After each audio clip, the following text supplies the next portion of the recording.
Look closely. What is present here? Something really important that is absent on MPC Live 2.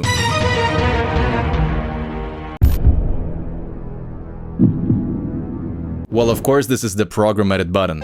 Let me just click it. Let's have a closer look at MPC One Plus today. First of all, how is it different from Mark 1? Because not a lot of things have changed. Obviously, it has turned red. But frankly speaking, one of the most important things for me is that they added the Wi-Fi module. And now it's extremely easy to download samples, plugins, and online updates. Other than that, it's the same old MPC One. Well, of course, you might say that they added 16 gigs of internal storage, but come on, we don't use it. All of our projects, samples, plugins, everything, we store it on the SD card right there. So it's not important how much of internal storage we have. Is it 4 gigabytes? Is it 64? It doesn't matter. Speaking of the form factor, some of the beatmakers prefer the more traditional layout form factor of the MPC One, MPC One Plus, that here down below you have the pads, above you have the screen, not like on MPC Live 2, which in fact is very easy to use. The ergonomics here and on MPC One Plus is just amazing. I'm not the fan of these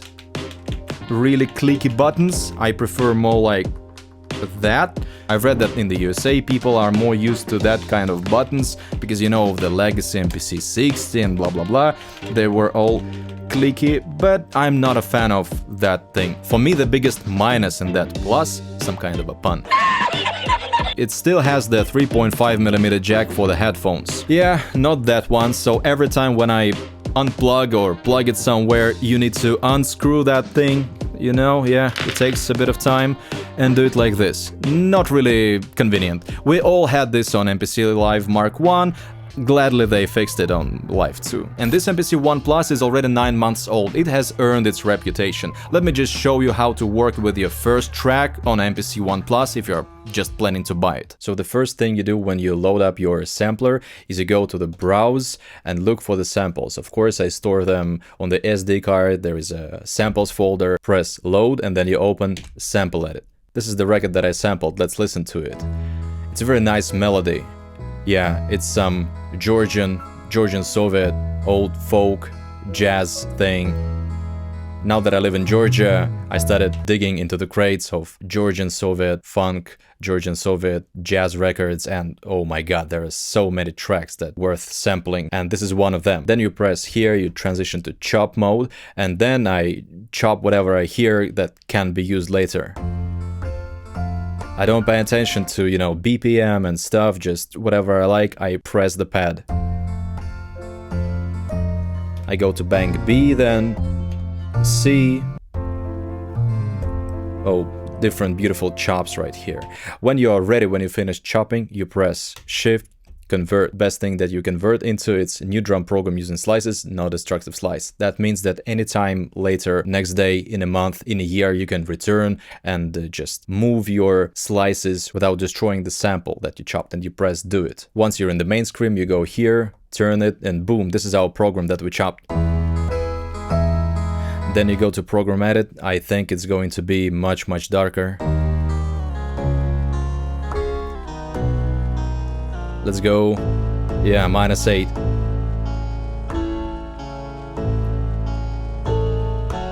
Yeah, I like the mood of it now. But before I start recording the main melody sample, I want to go and put some drums on it to have that groove, that vibe. So I go to sample edit, and from trim I go to chop, use threshold.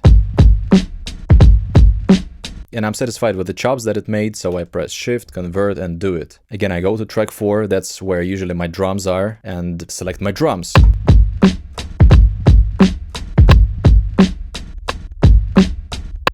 Add some additional hi-hats.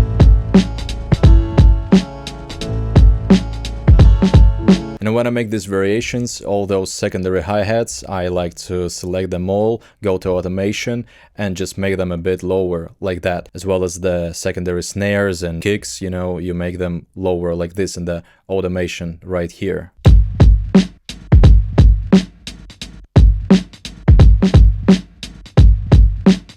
Now it sounds much groovier.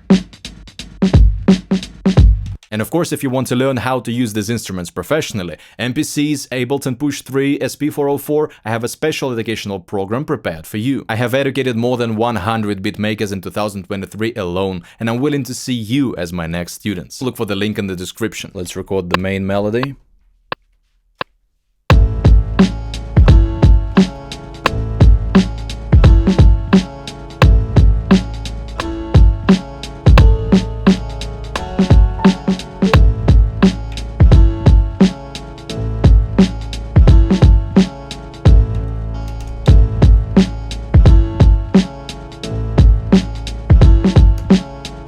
Alright, we have the main melody, the drums. Let's go for the secondary pattern of the melody. I mute that, go to track 2.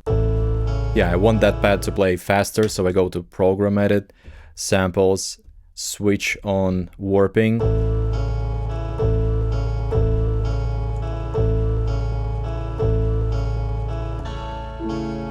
Let's try.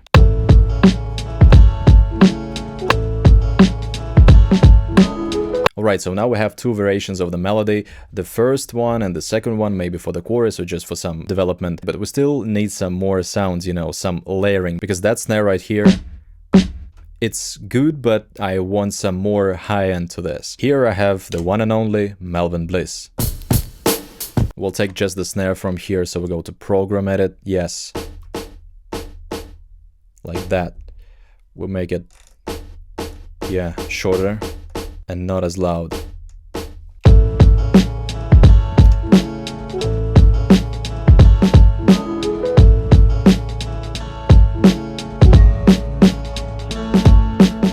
Alright, cool. Now let's add some of the percussions, that famous jingle bell, which is extremely popular in hip-hop. But I don't want to play it like that. I want to have some swing, and of course there are different ways of making swing on the MPC. MPC is famous for its swing. One of the methods that I use and I want to show you is that I go to Program Edit, go to Simultaneous Play, press Pad 6. This is a bit quieter. And then I go to Samples, 1, 2, 3, boom, Offset. Let's go crazy with the offset. You hear what it does? It makes the swing instantly.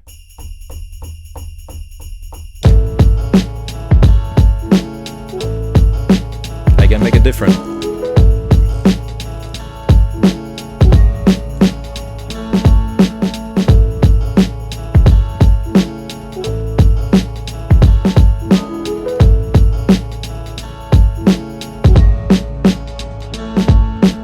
Yeah, and I feel that we need some of the James Brown sounds. Yeah, so we go to the next track.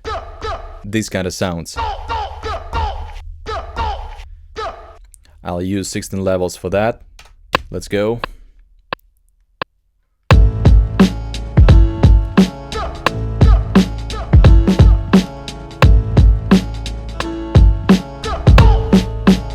And that's it.